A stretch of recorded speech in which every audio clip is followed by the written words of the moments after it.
1 Thessalonians 5:19. Do not put out the Spirit's fire. Do not treat prophecies with contempt. Test everything. Hold on to the good. Avoid every kind of evil. And so that is a very vague verse, verse 22. Avoid every kind of evil.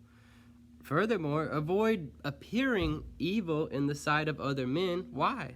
Because of your reverence for Christ. Further than that, so God's name cannot be slandered by what somebody saw his servants doing.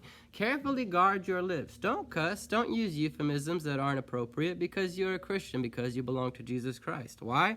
Avoid every kind of evil. Don't let somebody that's outside of Christ or inside of Christ hear you using an inappropriate word, because they can point and slander the name of God because of your actions.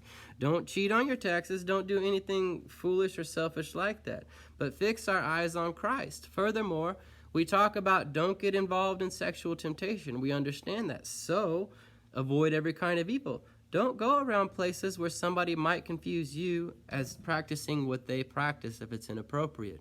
Furthermore, watch your eyes, little ones, is what God is saying to us. Avoid every kind of evil. We have to know that lust is bad. We know that. We have to know that looking at the wrong motive or whatever is bad. It's evil. God says that is a condemnable sin. That's terrible. And so we don't even look that direction.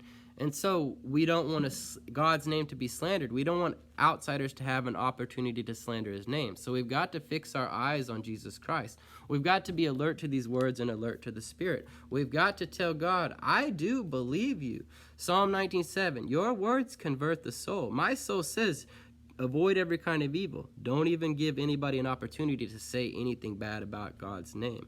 My soul's converted says, your commands give light to my eyes. When I understood your word, it lit up my day. I knew what was right. I knew what was dark and wrong. I knew which path to take. So would you, Holy Spirit of God, who knows I revere you, more so wants the name of God never to be slandered, would you teach me in my inner man to avert my gaze? So even if I'm not looking at someone lustfully, nobody around me saw me even glancing askance in that direction, so they could not slander your name, God. I purposefully, for the sake of the Lord, looked the other way, God, so nobody could even say he checked that girl out, so nobody can put a bad mark on your name, God. It just boils down to that. How much do you revere God? How much do you love and cherish the work that Jesus Christ has done for you? How important is it for you that God's name would never be slandered? Would you be willing to look deeper into the verse of avoid every kind of evil? Because we're Christians, we have the ability to watch R-rated movies. That's perfect freedom of ours. But it might not be a wise decision. It might get curse words and things that should not be in our head. It might give us thoughts that fester in there that we never deal with, provoking sinful tendencies. It might just be things that we just have to constantly battle because we're wanting to watch R-rated movies. Again, these are freedoms we hold, beloved ones. It's not like you have to stop watching R-rated movies. You just have to discern. What does that mean for me as a Christian to avoid every kind of evil? Again, don't fall into the snare of, oh, he's a great Christian and he watches R-rated movies. She's a great Christian and she watches those kind of shows. No, you don't compare yourselves to others. You think about what's right for you.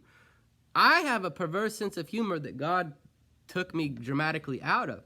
Therefore, it's fine for me to watch the show Curb Your Enthusiasm. There's nothing wrong with that. It's a freedom I have.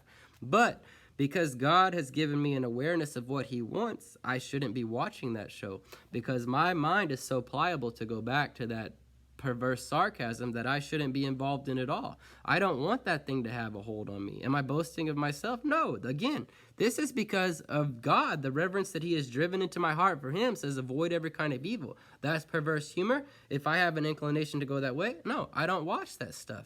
If I don't want anybody to defame God's name, then I'll make careful precautions in every step of my day to avoid every kind of evil. The toughest thing about it, there's a time to speak, there's a time to be silent. That is hard to discern when it comes to this.